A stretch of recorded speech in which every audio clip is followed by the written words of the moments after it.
Welcome to VBG news. ఈ రోజు filmy updates అంటే ఇప్పుడు చూద్దాం. సూపర్ స్టార్ మహేష్ 25వ సినిమాగా వస్తున్న మహర్షి సినిమా మే 9న రిలీజ్ ప్లాన్ చేశారు. వంశీ పైడిపల్లి డైరెక్షన్ లో వస్తున్న ఈ సినిమాలో పూజా హెగ్డే హీరోయిన్ గా నటిస్తుంది. అంతేకాదు అల్లరి నరేష్ కూడా ఇంపార్టెంట్ రోల్ ప్లే చేస్తున్నాడు.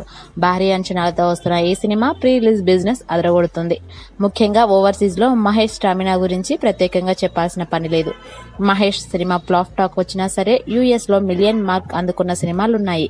అయితే ఈ మధ్య ఓవర్సీస్ లో తెలుగు సినిమాల సందడి అంతగా లేదు. అందుకే మహర్షి సినిమా నిర్మాతలు 16 కోట్ల దాకా కోట్ చేయగా ఫైనల్ గా 12.5 కోట్లకు డీల్ సెట్ చేసుకున్నారు. గ్రేట్ ఇండియా ఫిలిమ్స్ వారు మహర్షి సినిమాను 12.5 కోట్లకు కొనేశారని తెలుస్తుంది. మహర్షి సూపర్ హిట్ అయితే తప్ప ఈ మొత్తం రికవర్ అవ్వదు. సినిమాపై నిర్మాతల్లో ఒకరైన దిల్ రాజు ఫుల్ కాన్ఫిడెంట్ గా ఉన్నారు. తప్పకుండా ఇది అందరినీ టచ్ చేసే సినిమా అవుతుందని అంచనాలు పెంచేస్తున్నారు.